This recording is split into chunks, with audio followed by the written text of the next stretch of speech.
So thank you, Craig, and thank you, Kenji, for that kind introduction and the invitation to deliver the 23rd Leonard and Louise Rosoff lecture. So these are my various disclosures, but really before we start, I have to give a few disclaimers. First, I am going to talk about the COVID-19 pandemic, and I feel it's necessary to remind people that the views I'm going to express are my own. These are my own views. They do not necessarily represent those of my collaborators, colleagues, employer, or the funding agencies which sponsored much of our work. So in addition, everything I'm going to talk about today and present today is publicly available. The only data being presented is that which has been peer reviewed and publicly available on PubMed. So I've been fortunate to be present at all but 5 of the Rosoff lectures. As Craig mentioned, I took a 5-year absence to train in cardiac surgery. I was an intern when the first lecture was given. It's an honor to join the list of previous USC graduates who delivered this address. I'd also like to welcome those joining at my invitation. There's a number joining throughout the world, actually, and those who are interviewing for our integrated cardiothoracic surgery training program. So if you asked me 2 years ago to deliver this lecture, I would have focused on my clinical and research endeavors in cardiac surgery. That is not my intent today. Today, I want to take you on a journey and tell a few stories. For my applicants, my residents will likely tell you that I like to tell stories in the operating room. Most of these stories are true, mostly of my experiences, so-called lessons of life. In reality, most are just stories of stupid stuff I've done, but provides for some degree of entertainment during the case. So today's story is the journey of how the COVID-19 pandemic altered my life's work as a surgeon scientist, told through the lens of one of the deadliest pandemics in history, cholera. A pandemic is broadly defined as an epidemic of an infectious disease that is spread across a large region, for instance, multiple continents or worldwide, affecting many individuals. Here we see a depiction of the burial bodies during the Black Death, which killed half of Eurasia's population in the 14th century.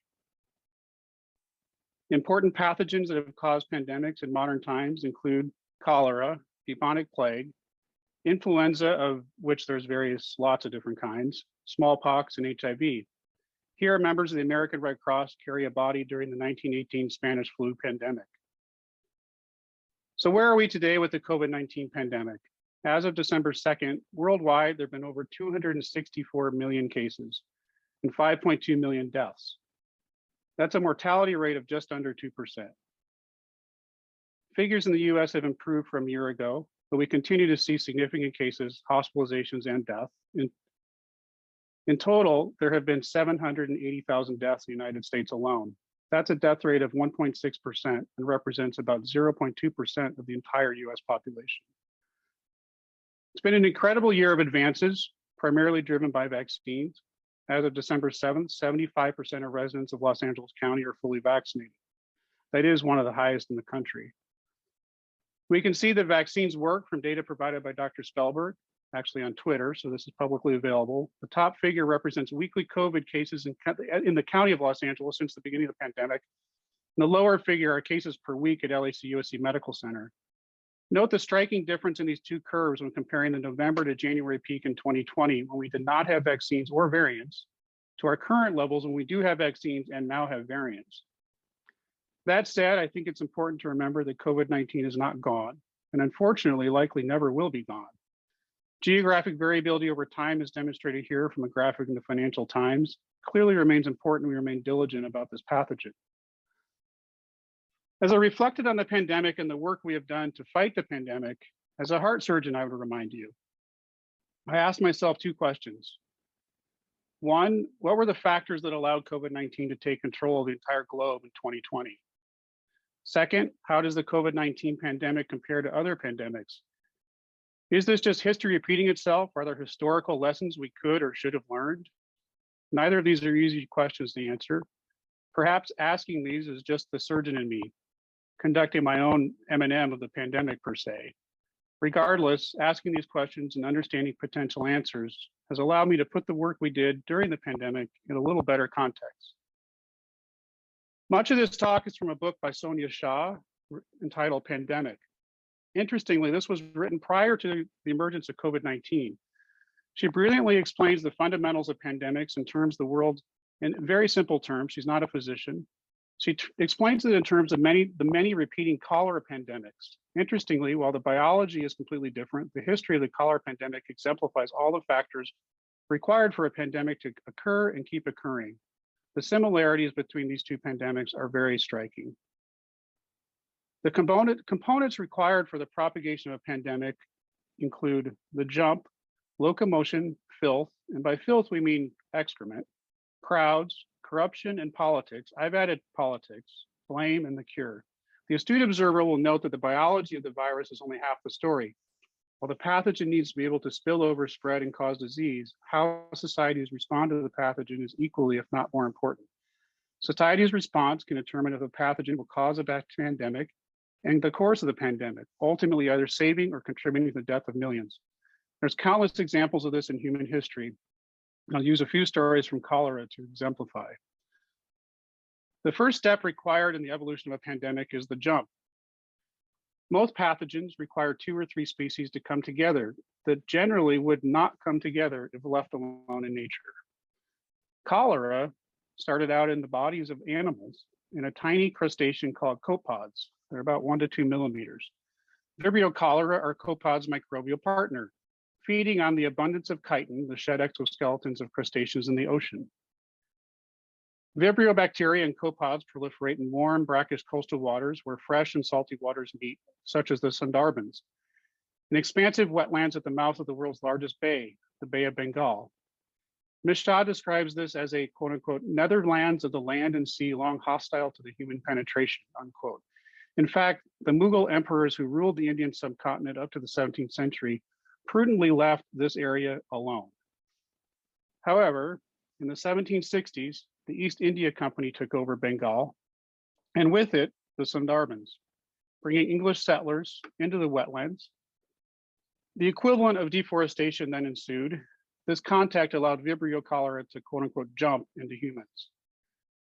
The toxin we all know Vibrio cholera produces, which causes massive diarrhea through the uncontrolled release through uncontrolled chloride secretion and rapid death in over 50% of those who contract the disease if untreated, allowed it to spread. The first pandemic caused by cholera began in the Sundarbans in August of 1817 after a heavy rainfall. Tens of thousands perished, all because mankind decided to populate inhospitable terrain.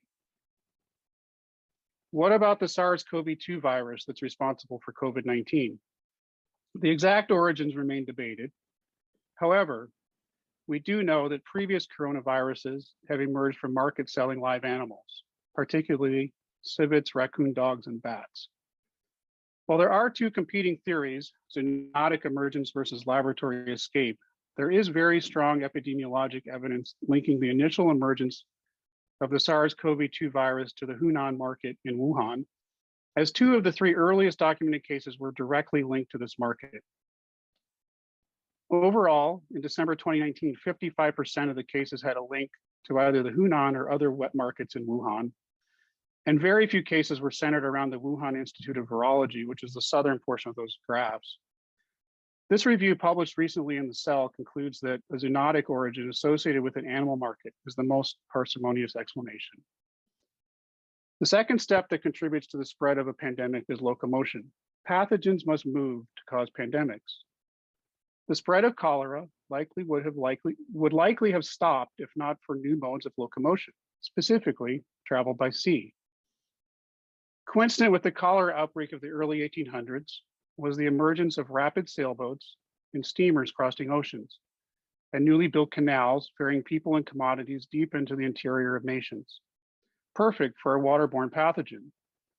This allowed cholera to spread to Russia, Hungary, Germany, London, the United Kingdom, Paris, Quebec, and of course, New York.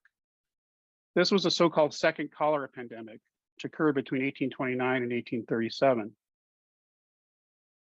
What about COVID-19? Well, you don't have to be very much of a detective to figure out that air travel is exceedingly effective in distributing an airborne pathogen across the globe very rapidly. One need not look any further than the SARS outbreak of 2003, which was seeded by one infected person who traveled from southern China to Hong Kong, infected 12 hotel guests, who each carried the virus to Germany, Singapore, Canada, Ireland, and the United States, all due to the miracle of air travel in a matter of 24 hours. When viewed from a travel network viewpoint, New York, London, Dubai, Hong Kong are next door neighbors. Given our hub and spokes air travel network, it's not surprising that COVID-19 spread first to large cities in the US, such as New York and Los Angeles, followed by less populous cities. Fifth, filth. By filth, we mean excrement. We all know excrement spreads disease. Despite this, 24% of the worldwide population still lives in slums. This is the Bowdish slum in Mumbai. It turns out ancient Romans understood the need for clean water, but by the 19th century, their European descendants had forsaken basic principles of hygiene. Partly this was due to the rise of Christianity, which prescribed no elaborate water-based hygiene rituals. In fact, those who cleaned were viewed as having an unclean soul. The story of the safe containment of excrement is fascinating, but in essence, from the 1600s until the mid to late 1800s, excrement was simply thrown in the street or in a nearby water source. Here we see a satirical illustration of a polluted river Thames circa 1832. Note the river filled with excrement from the proliferation of water closets, which simply filled the Thames, which often reversed flow, so the excrement went nowhere. Filth and the unknowing importance of having clean drinking water and a safe way to discard excrement contributed to every cholera pandemic in the 1800s. Filth and crowds are obviously related. Three major cholera epidemics occurred in New York, first in 1817, then in 1832 and 1849. Were it not for urban growth in the mid-19th century, the 1832 cholera epidemic of New York may have been the last, as everyone had either died from cholera or survived and was subsequently unknowingly immune. The Irish potato famine of 1845 to 1849 drove the urbanization of New York in the mid-1800s and provided new fuel for the New York cholera pandemic of 1849. A fungal pathogen, Phytophthora infestans, I practiced very hard to say that, originating in New York, in North America, made it to Ireland, where millions of impoverished Irish tenant farmers depended on the potato for sustenance and livelihood. The fungus had not previously been seen in Ireland because any infected potatoes brought by the slow-going sail ships had rotted by the time they arrived in Ireland. The newer, faster steamships allowed fungal-infected potatoes to arrive in Ireland intact. Once planted, the pathogen spread, and the farmers easily propagated the fungus through their farming techniques. As famine set in, over 1.5 million people died, and an estimated 1.5 million people fled, with over 850,000 refugees landing in New York City between 1847 and 1851. These immigrants largely settled in a neighborhood named after the five-point intersection at its center, an area that's really the area of Chinatown and the government center now in Manhattan. This was built atop a garbage-filled and likely cholera-infested water reservoir, really a reservoir called the Collect Pond. This, combined with severe overcrowding, brought cholera on with a vengeance. Over 5,000 died.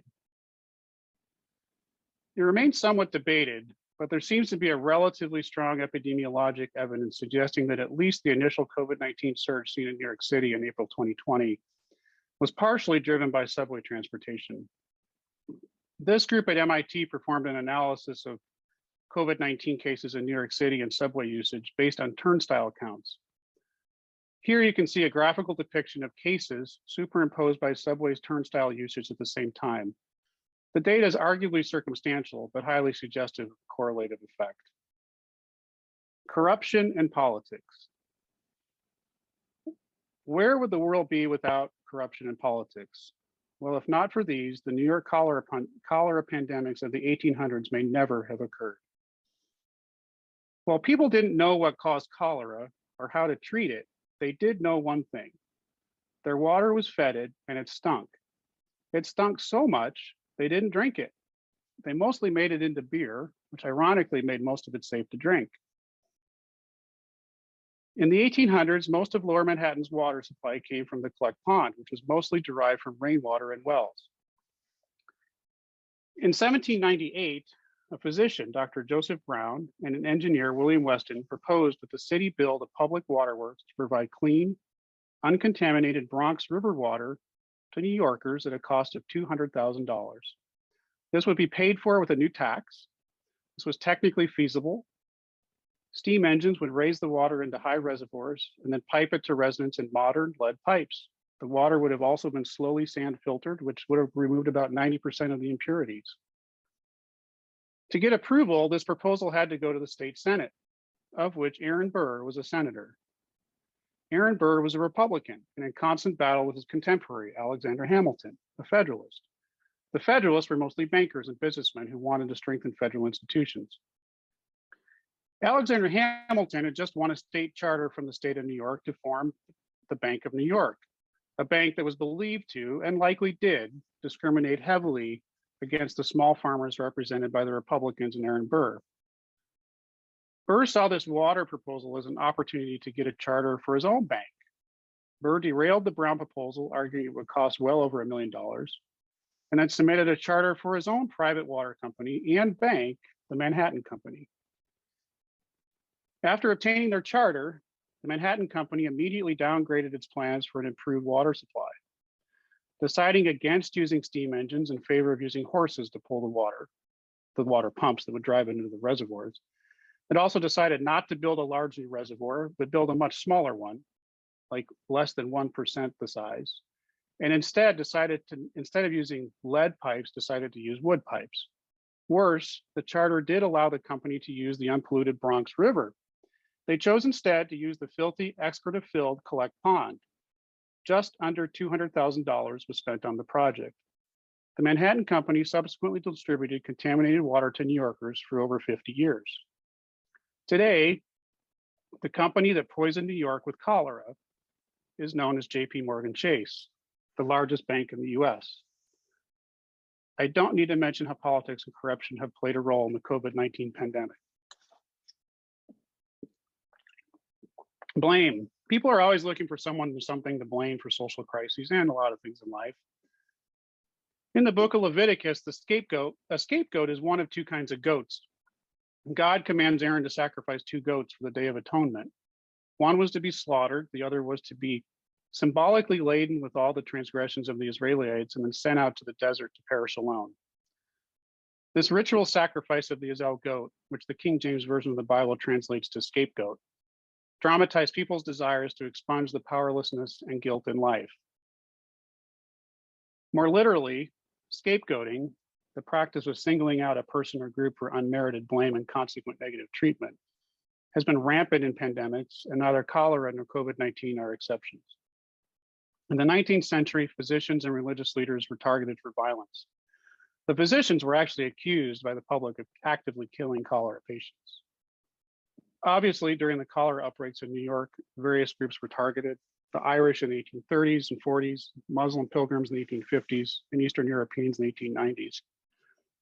We have all seen scapegoating and targeting during the COVID-19 pandemic, particularly of those of Asian descent and supporters of proven containment, treatment, and prevention measures, in some cases from our highest elected leaders. While preventing people from obtaining care in the 1800s for cholera may not have changed mortality, as the quote unquote care often quickened death, modern day scapegoating is tremendously detrimental. When healthcare workers and containment measures are attacked, pathogens kill more people. I apologize to those who disagree, but in my mind, there is no doubt the response or lack thereof of federal and certain state and local governments contributed both to the prolongation and impact of the COVID-19 pandemic.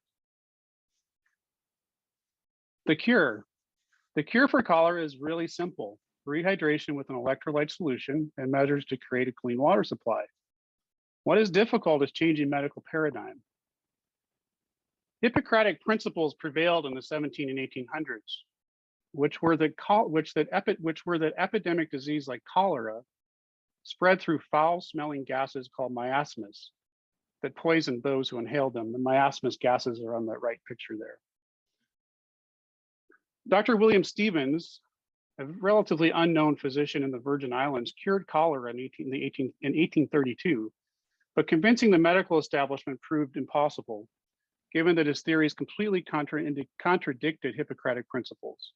Here is a copy of his treatise published in 1832, the entirety of which is available at the link provided. Stevens advocated the quote, injection into the veins of tepid water holding a solution of the normal salts of the blood, end quote. He administered salty water to more than 200 cholera victims in a London prison in 1832. The mortality rate in the study was less than 4%. Medical experts lambasted this work, stating he had never treated cholera to begin with, since none of his patients were on their deathbeds. The idea he had cured cholera did not cross their minds. The reviews of the treaty were particularly harsh. The editors of the Medical Surgical Review wrote, the best that can be hoped for saline treatment is that as authors, that both be speedily forgotten. Another wrote, however it may be with pigs and herrings, salting the patient was not always the same as curing him. Evidence that cholera spread in dirty water, not miasmus, was similarly dismissed and suppressed. John Snow was a 19th century anesthetist who had spent his career studying anesthetic gases, apparently mostly on himself. Snow reasoned that if cholera was spread via a gas, it would affect the respiratory system, yet it didn't. Instead, cholera affected the digestive system, therefore it must be swallowed. Most of us are likely familiar with his now famous study of the Broad Street pump and the London water supply, which clearly demonstrated the relationship to the well, cholera cases, and mortality. Dr. Snow also wrote a treatise on cholera. The reviews were also scathing. Quote unquote, has he any fact to show and prove? No, but he has a theory to the effect that animal matter are only injurious when swallowed. The well which Dr. Snow draws all sanitary truth is the main sewer. Dr. Snow abandoned all work on cholera in 1858, ultimately published an important work on the use of chloroform and other anesthetics. Upon his death, the Lancet published an obituary because his work in anesthesia was quite significant, but they did not include any mention of his work on cholera. So I hope in the discussion of the components of a pandemic, I'm hoping this discussion of the components of the pandemic has helped you understand that the challenges we faced and are facing in the COVID-19 pandemic are not unique. Almost every aspect of COVID-19 has parallels to historical disease, and the interplay between biological and societal factors in the spread, prevention, and treatment of a pandemic cannot be underestimated. So how the heck did a heart surgeon get involved in the COVID-19 pandemic? I know that's a question a lot of you have asked who know me. So I decided to pursue medicine at a very early age. I'm from a small Midwestern town. My father encouraged me to ask our family physician, Dr. Francis Joseph Quincannon, arguably one of the most respected people in town, for a job when I was 16. Of all the mentors in medicine I've had, Doc Quinn, as we called him, has likely been the most influential. I worked in his office during the summers during high school and college for minimum wage, doing whatever I was asked. If it needed to be cleaned, picked up, filed, or fixed, I knew how to do it. More importantly, I saw countless patients with Dr. Quincannon. We went on house calls, drove to little farms and saw patients who couldn't come in to see us in the clinic, saw his patients in the hospital with him, was a surgical assistant in the office for what were often not so minor procedures. Can you imagine having a vasectomy or circumcision or carpal tunnel in a little doctor's office? And even helped in a few operations in our local hospital, mostly in the middle of the night. Times have changed. Dr. Quinn's story is worth telling. He was born in 1917, the fifth of 8 children to immigrant parents who were farmers in a town called Lake Geneva, Wisconsin, which is a beautiful lake in southern Wisconsin.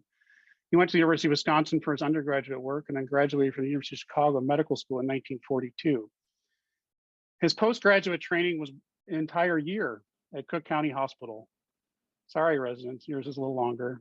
This was followed by deployment in the Navy, initially at a base in Texas treating pilots and flight training, and later on a ship along the coast of the coast of the North African Theater. After the war ended, he traveled home on a destroyer, which had a number of German prisoners. He interacted with them. These soldiers were collegial, and Quinn found that they all wanted the same thing, for the war to end and to go home. Upon returning from the war, he settled in Harvard, Illinois, my hometown, married, raised 7 children, set up his family practice from a physician who'd practiced there since the early 1900s. He remained in solo practice for most of his 47-year career. He was a master diagnostician with a minimalistic approach to medicine, always did the right thing for his patients and never turned anyone away. He was always on call and never unavailable. He never carried a pager, but everybody always knew where to find him. I had dinner with Quinn and his wife during the winter of my first year of medical school. He had recently, quote unquote, retired as he was battling an aggressive leiomyosarcoma. I remember sitting in his office chatting as he smoked a cigar. We asked about medical school. He asked about medical school. I had just seen a pediatric heart transplant. He was in awe. It was apparent to me that for the first time, the student had taught the teacher. Although it was never said, I always thought he secretly hoped I'd come back to Harvard to continue his legacy. However, after that night, I think we both knew that was unlikely to happen. Unfortunately, Dr. Buchanan died a few months later and never saw the surgeon scientist I was to become. His wife may be on the call today. Put simply, doing something meaningful during the pandemic was just part of my nature and my work ethic. So this is the initial academic report in 2019 of the novel coronavirus from Wuhan, published in The Lancet, January 24th, 2020. 41 patients, 15% mortality. This raised some concerns, but I don't think any of us appreciated what was to come. As many of you know, I did my cardiac training in New York Presbyterian in New York. In addition to getting amazing training, I met my wife there, Margarita. I'll admit I have a special place in my heart for New York and New York Presbyterian. Despite the news coverage, it was Dr. Craig Smith, one of my mentors and the current chair of surgery there, who alerted me to the danger lurking. When New York started to see an explosion of cases, Craig started sending out daily updates, which he intended only for his faculty. Somehow they made it onto the internet. On March 15th, we see NYP is not overwhelmed. 2 days later, this is serious. It was on about this date that my wife asked if I'd seen Dr. Smith's updates. I hadn't. I read them and was terrified. 3 days later, the hard data has become alarming. Within 2 weeks, the world was shut down. And Dr. Smith had proclaimed the pandemic's most powerful writer by the Wall Street Journal. Craig may be on the call today. I know he had a case, but I know Craig Smith very well. Spent hundreds of hours across from him at an operating room table. He is a man of very, very few words. He speaks only the truth. We started a text string, which was likely longer than the conversation we had during residency, after I first read his daily updates, a text string that reaffirmed my worst fears and opened my eyes. I remember asking him around March 20th, long before we were all wearing masks, if New York Presbyterian had mandated masks for all healthcare workers. His response was, God, no, we'd run out of masks in 3 days. I asked what I could do. He said, do you still have a New York medical license? My reply, yes. His response, come to New York. We can use your help. I struggled hard with the decision and I wanted to desperately go to New York City. However, quickly realized we had important work to do at USC. For anyone interested, all of Dr. Smith's roughly 3 months of daily updates are available at the site listed. In asking myself what I could do during the pandemic, I immediately reminded myself I'm a surgeon scientist. With this reasoning, never before in my lifetime had there been a more immediate need for experts to conduct properly designed clinical trials rapidly. So while I could have gone to New York City and put in central lines and run a code team, and done whatever else needed to be done, participating in the rapid implementation of a scientific discovery were where me and my team's skills were needed. The fact I was chair of the IRB at the USC at the time and USC needed to contribute to USC's institutional response was also a compelling reason to stay. With that in mind, we quickly developed a departmental and institutional research response to the pandemic.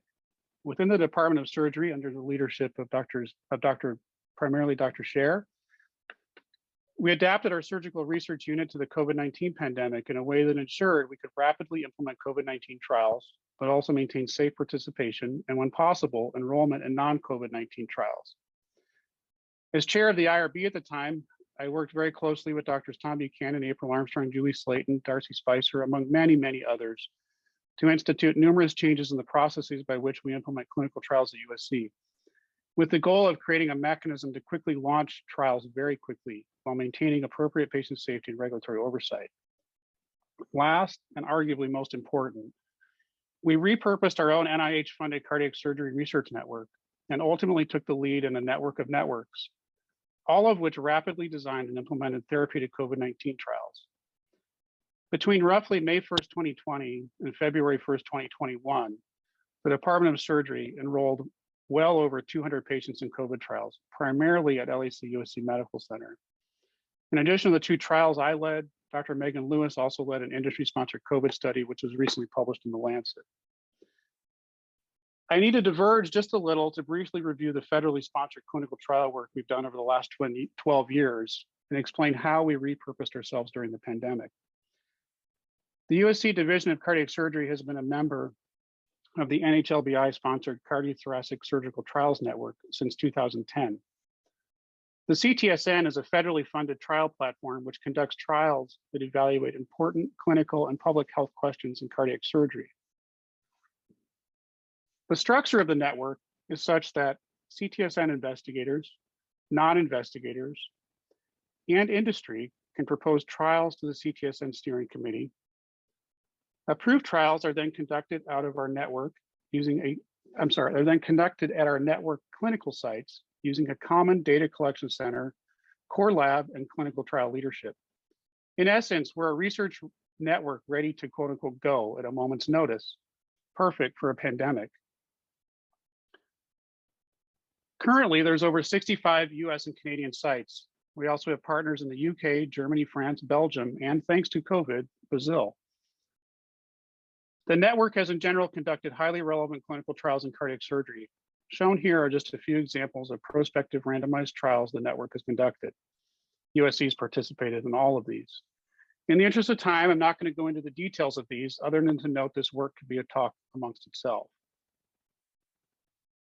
Shortly after the pandemic hit, after it hit New York, the CTSN steering committee met for almost an entire afternoon and decided that we would repurpose our network to the COVID space. We immediately recognized that as heart surgeons entering the space, we truly had to transform through engagement of pulmonary critical care specialists, infectious disease experts, and hospitalists. These were not areas we were experts in. We also recognized we needed to realter our research space. We'd have to engage our residents, different residents, reorient and repurpose our research staff, and redesign how we conduct clinical trials. Thankfully, all this melded very nicely with the changes we were already implementing at USC.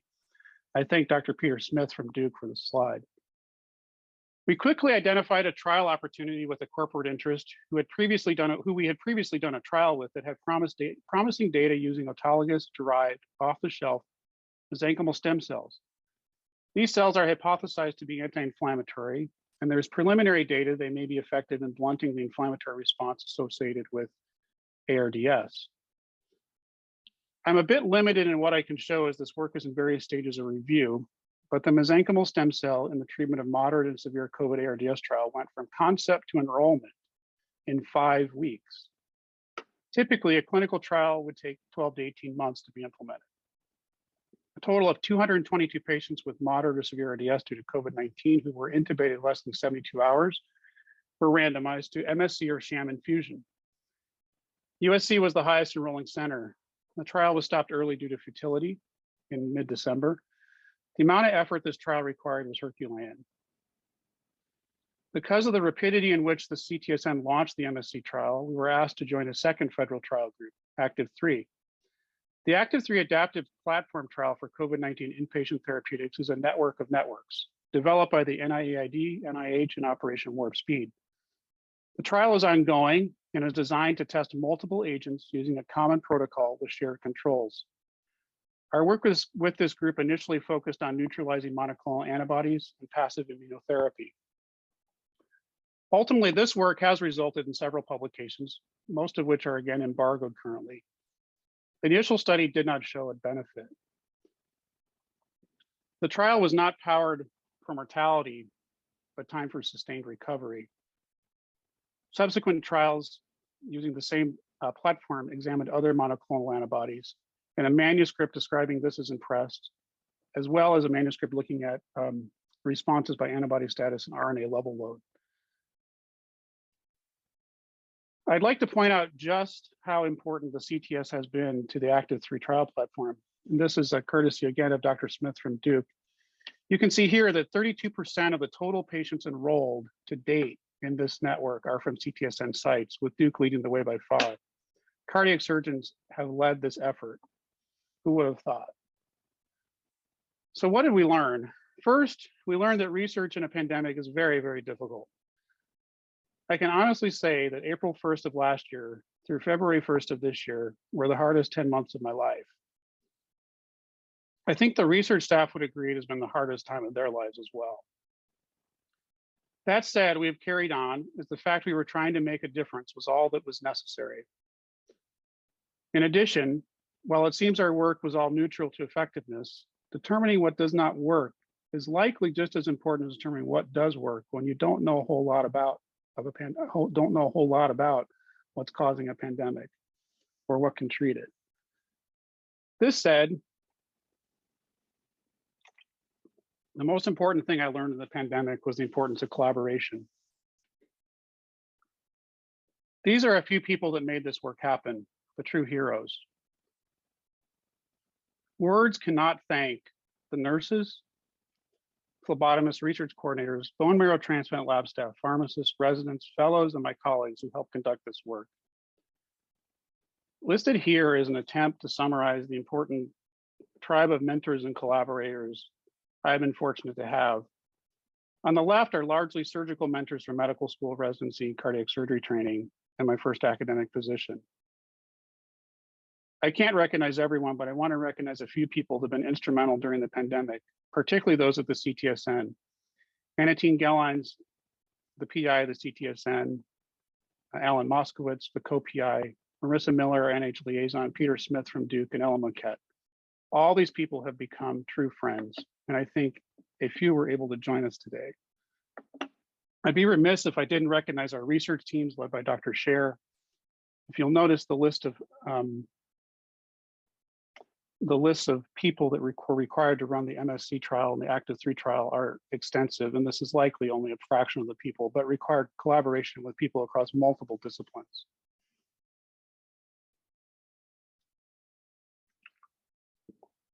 Sorry. The pandemic has been a difficult time for many of us. Our lives were uprooted. Life has never changed. I'm sorry.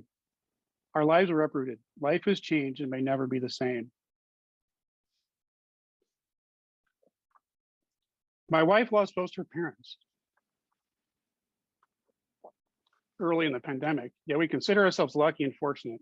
It's taken time to understand the mental impact of the work we did during the height of the pandemic, a time when the risks were extremely high to those of us on the front lines. As the disease was poorly understood, treatments were suboptimal or non-existent. There was no vaccine and mortality was significant. After working almost every day for 6 months last year, my family and I escaped to Wyoming and Montana in early August 2020. We honestly love it there and viewed it as a relatively safe place to travel during the pandemic. We went by car. This is the Grand Tetons in Jackson Lake at sunset, one of my favorite locations. I will admit it took about a week to decompress and begin to appreciate how exhausted it was. A little hiking and whitewater rafting on the Gallatin and Snake Rivers helped. Of course, nothing helped quite like the unexpected swim I took in the Big Kahuna. I'd also point out for anyone who is wondering, an N95 is completely ineffective and suffocating once wet. Thank God I knew how to swim relatively well. It took another 6 months to realize the pandemic had been unkind to my physical health as well. At the recommendation of a good friend and mentor, Alan Stewart, one of my mentors at Columbia, my wife and I started an exercise program in early March called 54D. This program is available online and runs in 54-day blocks over 9 weeks. The 1-hour sessions are amazing. It is the best wellness program available, in my opinion. Not only is it an incredible exercise program, but it's also a nutrition and motivational program. Each session starts with what I call Roe and Roris's rules of 54D. Positive attitude, better than yesterday, one step at a time. Simple mantras, but very appropriate for everything in life. 3 months and close to 30 pounds later, I started triathlon training, seen here with Greg McGee, one of our vascular surgeons. And just last month, completed my 9th half Ironman. I wasn't fast, but I finished. It felt good to do something relatively normal. And it was an amazing physical accomplishment. I have Alan, Ro, and Roris, who I've never obviously met, my coach Scott Cheney, and obviously my family to thank for this accomplishment, which earlier in the year seemed completely impossible. Plans for 2022 include 2 more half Ironmans, and then assuming the stars align, my first full Ironman at the end of October. So back to being a little bit serious. What have I learned as a clinical COVID trialist? First, COVID continues to scare me, but I will admit, perhaps a little less than it did a year ago. Second, like so much in life, innovation and collaboration are key. Third, reflection is extremely important. Fourth, even with the vaccine, research and properly conducted clinical trials continue to be important, as therapy unfortunately continues to be primarily supportive. Last, in my opinion, vaccines are effective. If any of you have not gotten a booster, please go get one. So what does the future look like? Clearly, the elements necessary for the propagation of a pandemic are all present with COVID-19. And in retrospect, much of the behavior of this pandemic was predictable based on other pandemics. My prediction, is only my prediction, for the future for COVID-19 is the current pandemic and subsequent resurgences will be partially driven by the biology of the disease, but also hopefully contained more effectively with careful continuation of containment measures, the availability of new treatments, and perhaps continued vaccine boosters or secondary vaccines if new variants prove non-responsive to the currently available vaccines. However, it's also my belief that if history has taught us anything, the ultimate remaining impact of COVID-19 will not be dictated by the biology of the disease, but more likely by how society responds. Dr. Sainer and I wrote an editorial comparing the dynamics of the pandemic in New York City and Los Angeles for JTCVS. We ended with this. People have asked me why I embedded myself in the pandemic. The COVID-19 pandemic has been this generation's Normandy. Without detracting from that great generation's sacrifices, while I wish the COVID-19 pandemic was a story I never had the opportunity to live through, I'm personally proud that I'll be able to tell my grandchildren and my future residents in the operating room what we did and the lessons we learned. It is our duty to carry on, and the cost of failure is too high. Thank you, and continue to stay safe.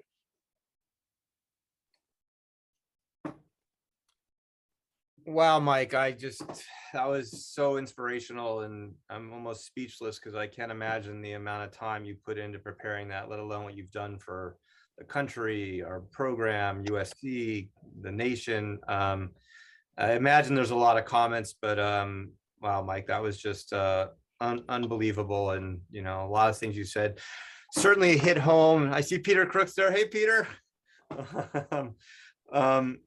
You know, Mike, I think one of the things you really brought out that I got to kind of think is at the end of all this, you figured out a way to kind of rebalance, recenter, get healthy. And God, it's the end of the year and it's a good time for us all to think about that. Are there some questions for Dr. Bowdish?